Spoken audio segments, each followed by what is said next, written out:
Good evening, or rather good morning, from a fairly loud Taksim Square in Istanbul, Turkey. My name is Josh Friedman. I am coming to you on election night, or rather now the morning thereafter, on an eventful occasion in which Recep Tayyip Erdogan has emerged victorious again, winning the Turkish presidential election outright in the first round and claiming Turkey's new executive presidency. According to the latest figures I have seen, which have been disputed by the opposition and some media, well, according to these latest figures from the state-run Anadolu news agency, I saw that with almost all the votes counted, Erdogan had received about 52.5% of the vote. His supporters, some of them, are still gathered behind me out here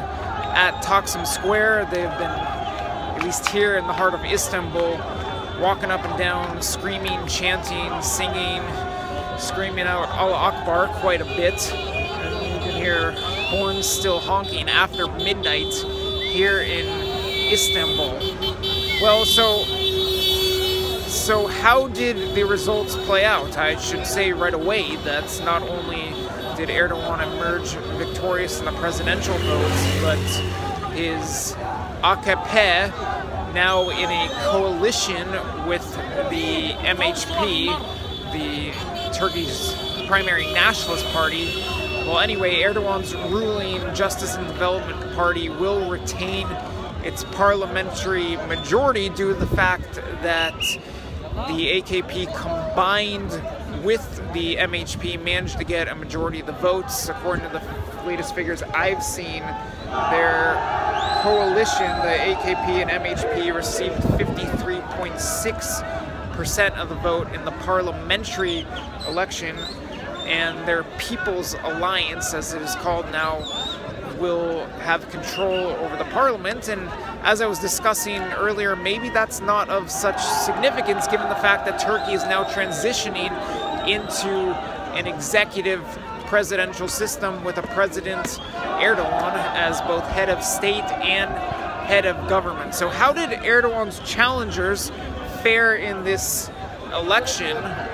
İnce, the main opposition candidate, who's backed by the CHP, the People's Republican Party, he received 30.8% of the vote, as according to the most recent figures I have seen. An interesting candidate, Selahattin Demirtas, the Kurdish candidate, the HDP, or the pro-Turkish party's candidate, Demirtas received a little more than 8% of the vote. Demirtas is in jail.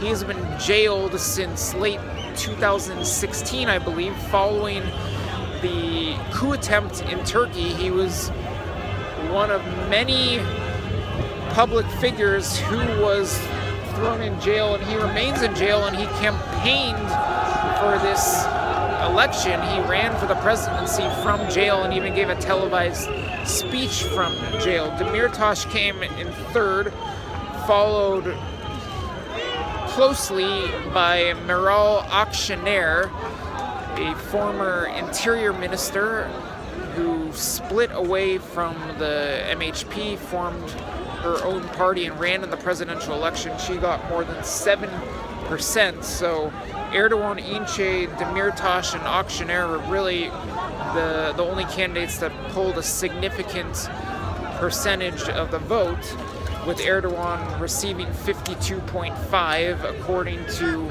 the most recent figures I've seen. Now, those figures are disputed by the opposition, and I'm not going to go into depth in terms of analysis of potential irregularities in this vote, but the discussion arose very quickly. So shortly after the polls closed, when the initial results were released, the state news agency Anadolu immediately had Erdogan at about 58% of the vote, and Anadolu was being accused right away by the opposition of misrepresenting the initial tally and making it seem like Erdogan had a higher vote total than he did early on in the vote count. And then over the course of the evening, Erdogan's percentage declined in the Anadolu tally, going down to what I last saw as 52.5% with almost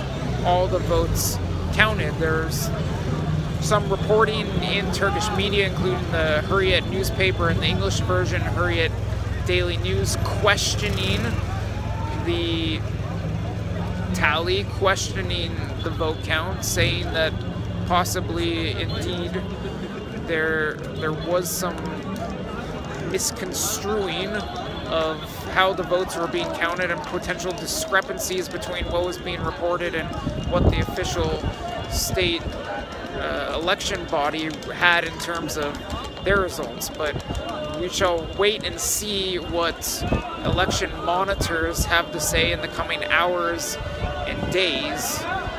I can't really tell you one way or another whether this was a free election and whether there was a proper vote count, as we get some acrobatic moves in the background of the picture amid the celebration.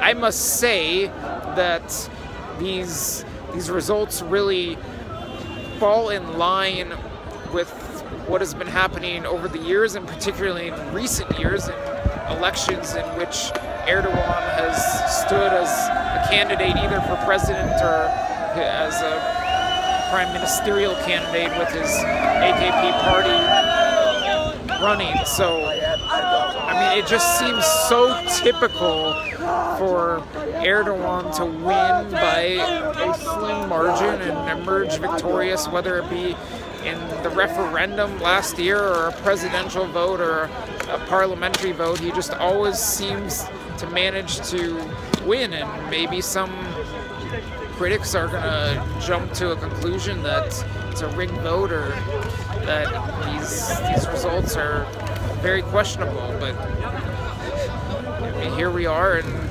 this is the direction things are going. Erdogan is the winner.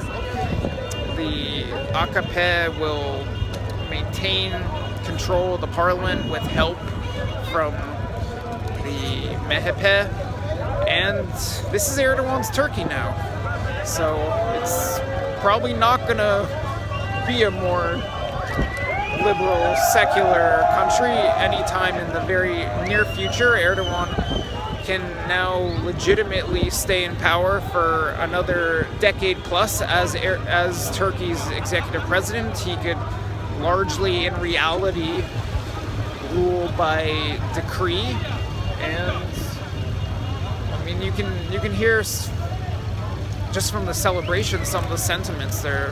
There's a lot of support for fellow Muslim countries, or even the Palestinians, that's being discussed and chanted as Erdogan is, as his supporters are rallying out here at Taksim. So I mean, it's probably going to be a more Middle Eastern looking country that is probably going to be more Islamic or Islamized, for lack of a better term, in the coming years as Erdogan's vision unfolds. We shall see how things develop in the economic sphere. Who knows what's going to happen. Erdogan rose to power, not so much, maybe it's better to say he cemented his power over a decade of what was described as an economic miracle in Turkey. So maybe there's a second economic miracle waiting, maybe not. Maybe things will deteriorate economically in Turkey, although I wouldn't so much expect that, despite there being major inflation. This report is dragging on and it's getting a little late out here, so I'm gonna wrap things up. That about sums up my take as well as the results as things stand now. Can't tell you whether this was a free and fair election, but we have a winner, we have a clear winner. There will be no runoff. That saves me a second trip, although I always love and enjoy the time I spend in Istanbul and in Turkey as a whole. Erdogan is president. His party remains in control of the parliament for whatever that's worth. And